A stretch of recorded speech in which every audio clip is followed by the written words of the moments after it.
میرے آقا کریم صلی اللہ علیہ وسلم نے ارشاد فرمایا میرے بعد 30 کذاب دجال پیدا ہوں گے اور ان میں سے ہر ایک یہ گمان کرے گا کہ وہ نبی ہے، لیکن لوگوں کان کھول کے سن لو، وہ کذاب ہوں گے، دجال ہوں گے، مفتری ہوں گے، گمراہ کرنے والے ہوں گے، دال ہوں گے، مضل ہوں گے، ان کو نبی نہ سمجھے۔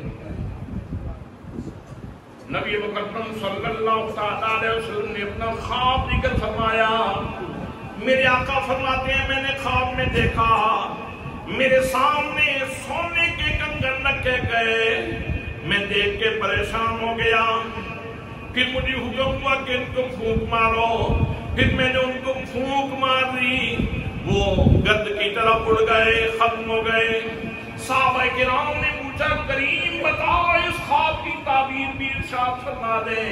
فرمایا خواب کی تعبیر یہ ہے سونے کے کنگن بظاہر تو چمکنے والے ہوتے ہیں، لیکن وہ حقیقت میں آخرت میں بندے کو رسوا کرنے والے ہیں کہ دنیا کا ساز و سامان ہے۔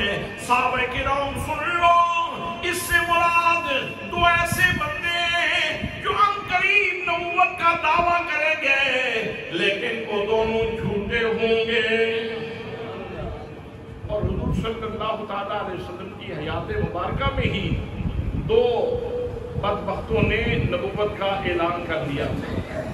ایک کا نام تھا مسیلمہ کذاب اور دوسرے کا نام تھا اسود انسی۔ دوسرے کا نام کیا تھا؟ اسود انسی۔ یہ یمن کا رہنے والا تھا اور اس نے اس طرح لوگوں کو گھیرا کہ پورا صنعاء کے قبیلے کے اوپر، صنعاء کے پورے علاقے کے اوپر اس نے قبضہ کر لیا۔ اور اثر اس کا اتنا زیادہ تھا، پہلے کلمہ پڑھتا تھا پھر مرتد ہو گیا اور اس نے نبوت کا اعلان کر دیا۔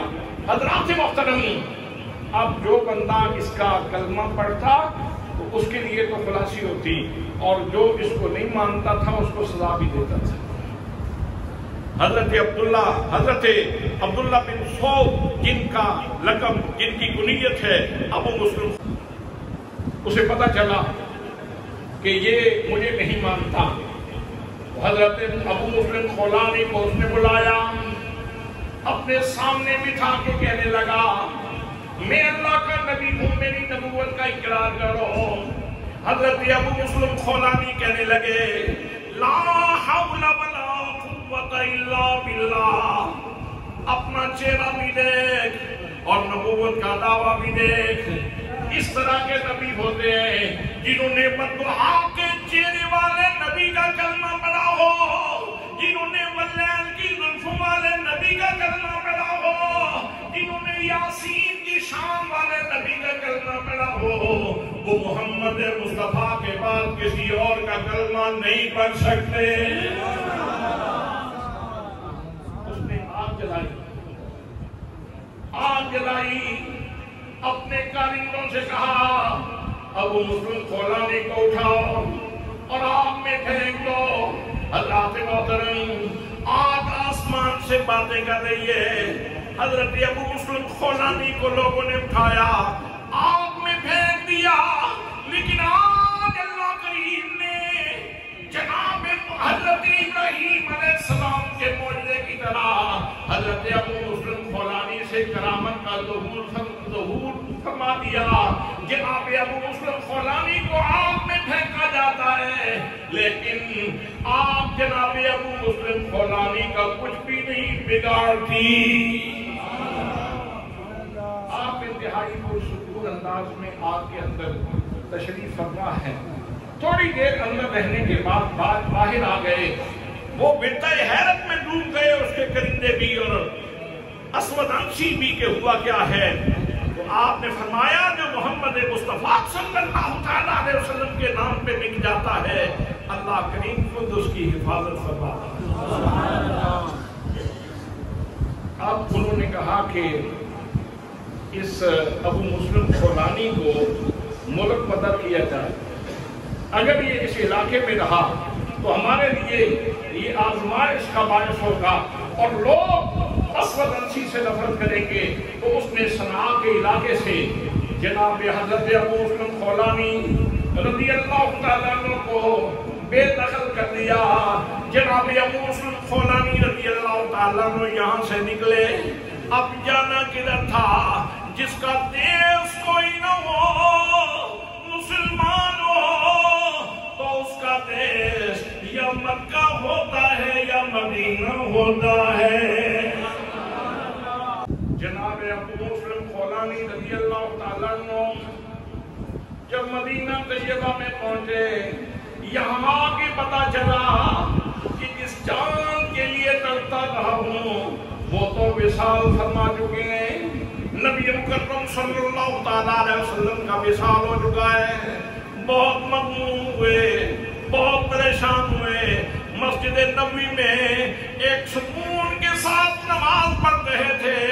اتنی دیر میں جناب فاروق اعظم رضی اللہ تعالیٰ عنہ مسجد میں آ گئے. انہوں نے دیکھا ایک اجنبی ہے اور نماز پڑھ رہا ہے، کمال انحماق سے، کمال استقلال سے نماز پڑھ رہا ہے.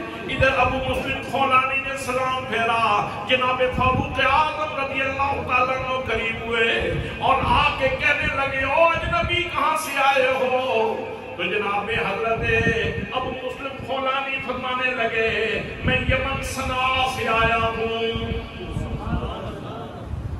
اچھا یار ایک بات تو بتاؤ، پتہ چلا ہے، خبر پہنچی ہے کہ وہاں ہمارے ایک دوست کو اسود انسی نے آگ میں پھینکا تھا، تو وہ بالکل ٹھیک ٹھاک بچ گئے تھے. تو اس کے بعد ان کے ساتھ کیا معاملہ ہوا؟ جب وہ آگ سے صحیح سلامت نکل آئے تو اس کے بعد ان کے ساتھ کیا معاملہ ہوا؟ تو فوراً ابو مسلم خولانی بول پڑے کہ ان کا نام عبداللہ بن صوب ہے. ابو مسلم خولانی کہنے لگے کہ اس کا نام عبداللہ بن صوب ہے. جیسے ہی یہ لفظ ادا کر رہے تھے تو فوراً جناب فاروق اعظم رضی اللہ تعالیٰ عنہ کی بصیرت کھل گئی اور فرمانے لگے، خدا اس بات کو سچا کر دے، میرا یقین کہتا ہے وہ ابو مسلم خولانی تمہیں ہو.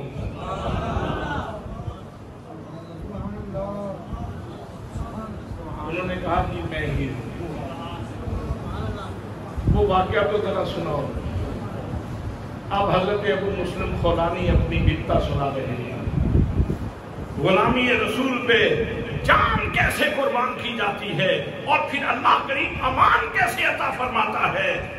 جناب حضرت عمر فاروق رضی اللہ تعالیٰ عنہ نے ابو مسلم خولانی کو ساتھ لیا، لیکن جناب سیدنا صدیق اکبر رضی اللہ تعالیٰ عنہ امیر المومنین کی خدمت میں آئے. جناب امیر المومنین ان کو دیکھ کر ان کے ہاتھوں ماتھا چومنے لگے. جناب فاروق اعظم نے بھی ان کے ماتھے کے بوسے لیے اور پھر درمیان میں دونوں ہستیوں نے ابو مسلم خولانی کو درمیان میں بٹھا لیا اور پھر اللہ کی بارگاہ میں تشکرات کے کلمات کہنے لگے، شکر ہے اللہ کریم نے ہمیں ایسے انسان کی زیارت کا شرف عطا فرمایا ہے جس کی حقانیت کی وجہ سے اللہ کریم نے اس کو آگ سے محفوظ رکھا ہے. تو حضرات، اسود انسی نے دعویٰ نبوت یہ حضور صلی اللہ تعالیٰ علیہ وسلم کے حیات ظاہری کے دور میں کر دیا تھا. نبی مقدم صلی اللہ تعالیٰ علیہ وسلم نے ایک صحابی کے ذریعے پیغام بھیجا تھا کہ اسود انسی کا کام تمام کرو، اور پھر حضرت فیروز دہلوی رضی اللہ تعالیٰ عنہ انہوں نے وقت پا کے، موقع پا کے اسود انسی کو باسل فنار کر دیا. کہ فیروز دہلوی سے پوچھا گیا کہ آپ نے یہ اقدام کیوں کیا؟ تو انہوں نے کہا کہ ہمیں حضور صلی اللہ تعالیٰ علیہ وسلم کا پیغام پہنچا تھا کہ اسود انسی کا قصہ تمام کیا جائے. حضرات محترم، جو دوسرا جھوٹا نبوت کا دعوے دار تھا اس کا نام تھا مسیلمہ کذاب، اور اس کا اثر تو بہت پھیل چکا تھا اور اس کی وارداتیں بھی بڑی عجیب و غریب تھیں. اور حضرت حبیب بن زید انصاری رضی اللہ تعالیٰ عنہ ان کو میرے آقا کریم صلی اللہ تعالیٰ علیہ وسلم نے اس کے پاس بھیجا تھا کہ ختم نبوت کے اعلان کے بعد اب کسی کی نبوت کا کوئی جواز باقی نہیں رہتا، تو تم بھی باز آ جاؤ اور یہ نبوت کے دعوے نہ کرو۔ تو اس نے کہا کہ اب باتیں دو ہیں، یا تو تم میرا کلمہ پڑھو گے یا پھر اپنی جان سے ہاتھ دھو بیٹھو گے۔ اس طرح میں تمہیں جانے نہیں دوں گا کہ تم سمجھو کہ اپنی جان سلامت لے کے جاؤ گے۔ تو حضرت حبیب بن زید انصاری نے کہا کہ اگر محمد مصطفیٰ صلی اللہ علیہ وسلم کے جان کو قربان کرنا پڑتا ہے تو میں ایک دفعہ نہیں 1000 دفعہ جان قربان کرنے کے لیے تیار۔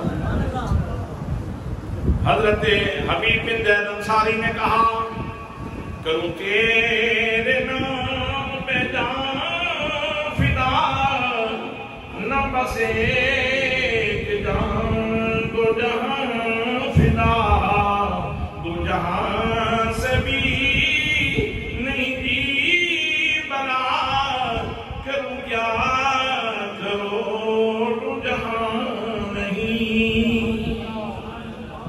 حضرات محترم، یہ وہ حضرت حبیب بن زید انصاری رضی اللہ تعالیٰ عنہ ہیں جن کو مسلمہ کذاب نے باندھا اور آپ کی کلائیوں سے ہاتھ کاٹے اور کہا کہ محمد مصطفیٰ کا کلمہ چھوڑ دو۔ انہوں نے کہا خون تو نکل سکتا ہے، ان کے اندر کلمے کی تاثیر نہیں نکل سکتی۔ اس نے ہاتھ کاٹ دیے، انگلیوں سے بازو کاٹ دیے، ٹخنوں سے پاؤں کاٹ دیے، گھٹنے سے ٹانگیں کاٹ دی، لیکن جناب حضرت حبیب بن زید انصاری رضی اللہ تعالیٰ عنہ کلمہ حق بلند فرماتے رہے اور پڑھتے رہے لا الہ الا اللہ محمد رسول اللہ۔ پھر اس نے جناب حبیب بن زید انصاری کے گلے پہ خنجر رکھا اور آپ کی گردن کاٹ دی۔